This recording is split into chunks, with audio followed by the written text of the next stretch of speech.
You know, you mentioned about, to me the other day, how when people die, they don't ever mention it. I've never seen an obituary in the Butte papers or anybody said they ever lived at Paul Clark Home. And you knew a lot of them that died. I knew a lot of them, yeah, and it's always puzzled me. So many acted like they were ashamed that they lived there, and were very angry, some of them, that their folks ever put them there. And I don't know, I've never had that feeling. It was necessary. And we could have been a lot worse off. I mean, I recall living there quite pleasantly. Nobody likes to be restricted, but it had to be. Couldn't let 60 kids run wild. But were the kids at the home outcasts around town?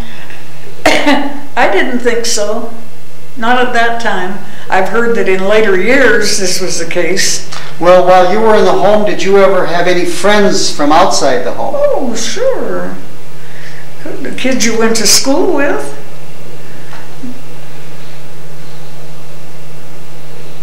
And of course, like I said, we were allowed to go to dances, and you saw other people there and had lots of friends around that. Now, what was there, some kind of a celebration on the Paul Clark birthday? Well, that was on January the 19th, which was Paul Clark's birthday, and we always had a big party. And that was the big party of the year, right? Oh, yes. And all the high school girls could invite a boy, and we all, I think about 9 o'clock was when they shooed the little kids off and they went to bed, but the rest of us, and Frank Heffern, who was a blind pianist, used to play for us. And we had the club room, and then off of the club room there were sliding doors, and that was the playroom. And it had the same hardwood floors, and we waxed on them for weeks, getting everything ready for the party. And of course, like I said, that's where I met George. He and Snooks Colenso crashed the party one night. And when one of the younger matrons, Edith, she said, here were boys out there hanging around, and she invited them in.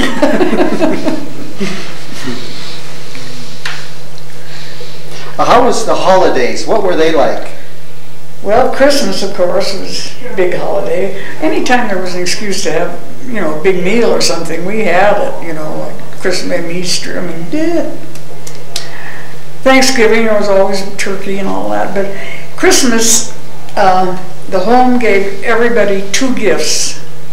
Now, like one of the younger children, they'd get something in the line of wearing apparel and a toy. And we older kids got 2 garments.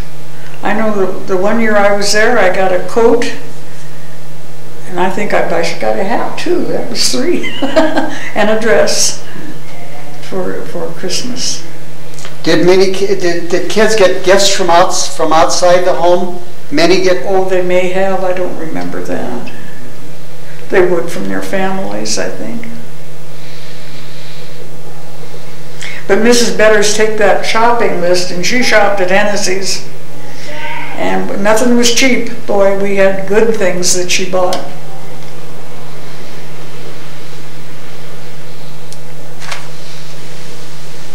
I don't know what I had here, but were there any restrictions on what other kids you could play with?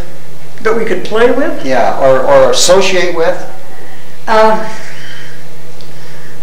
Not really. I mean, Mrs. Betters didn't approve of some. Now, I have, which was one of my closest friends that I'd known before I ever went to the home, and her mother should have put her in the home with me instead of letting her run, because she got mixed up with a bunch of kids that hung out uptown on the street corners and just thought it was really cute to use bad language and that sort of thing. And one of the boys invited her to the January 19th party one night, and I don't know if they heard her saying anything or not, but anyhow, later on, Mrs. Betters made the remark that this girl was a weed in our flower garden.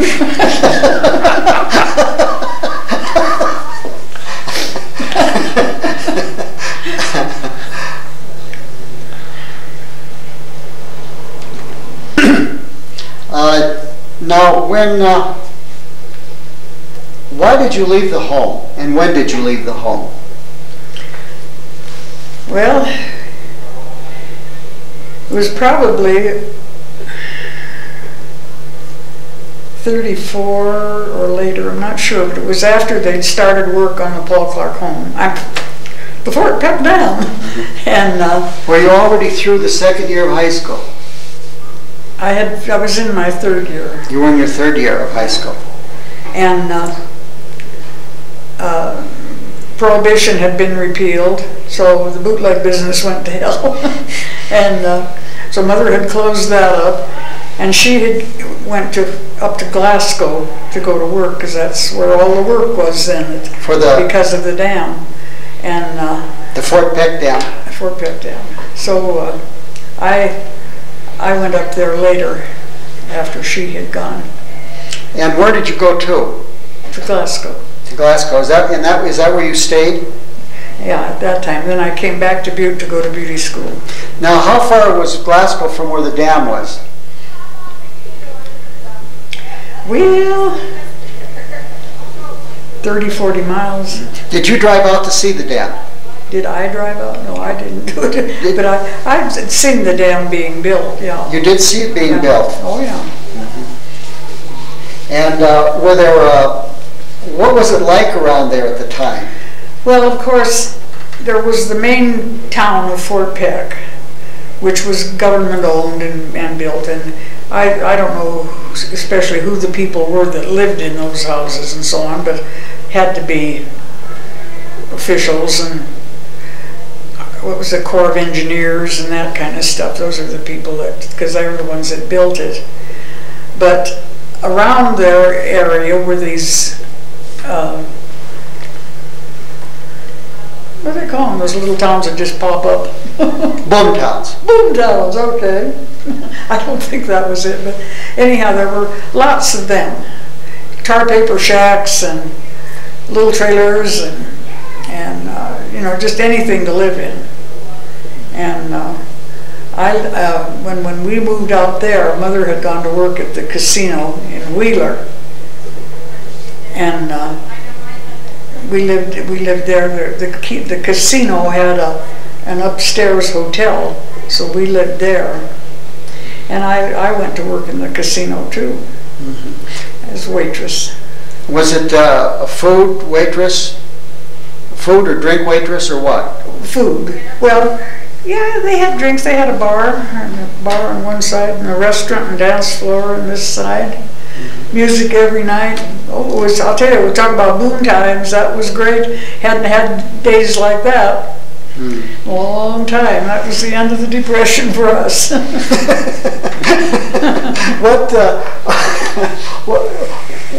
other words, was it a big business every night? Oh yeah. Somebody different, another group had a payday every day. Another group? Yeah. And there was always somebody splurging on the payday.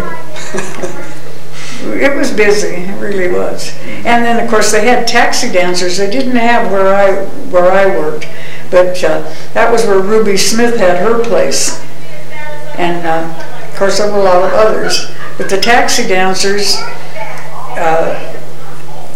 they weren't paid anything except they served them a little beer about that big. Beer was a dime, but that little beer, the guy was charged a dime for it, but the girl got a nickel. Why were they called taxi dancers? Well, that's what they called, you know, dime a dance girls and what have you. They were, I don't know if dancing was all they did, but... So in other words, they'd buy her a beer in a little glass for a dime and she'd get a nickel. Yeah. And of course, they danced. There was always, you know, like I said, music. I don't know if they had a specific charge for, or if they said dance for a beer or how it went, but anyhow, that was how they made their money. Were there a lot of bars up there then? Oh, yeah. All over the place? Oh, yeah. Every town was loaded. And how many towns were there associated with the dam? I just couldn't begin to remember. I know there was New Deal and Delano Heights, and you know, they were all had to do with the New Deal. And of course Wheeler, we know where that came from. Yeah. That was the biggest of the boom towns. Wheeler. Yeah. Is there anything there now? I think there's one bar left.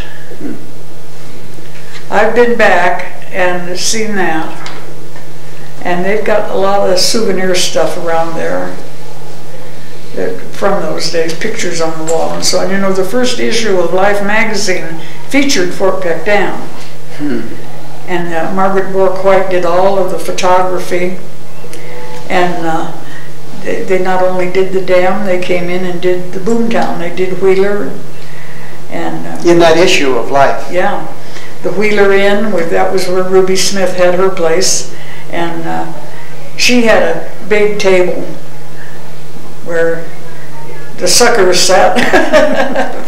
That's what they said then, but not really. But they were the special ones that got to sit at Ruby's table. She's quite an old gal. I think they had another little town that I don't think I ever got to see. It was called Sleepy Hollow, and what's the other name for it? Peckerville. That was where the houses of ill repute were, and it was over the hill. You either went over the hill or to Peckerville, or. Well, now, like, did some of these towns have a name, but there was just a bunch of shacks there?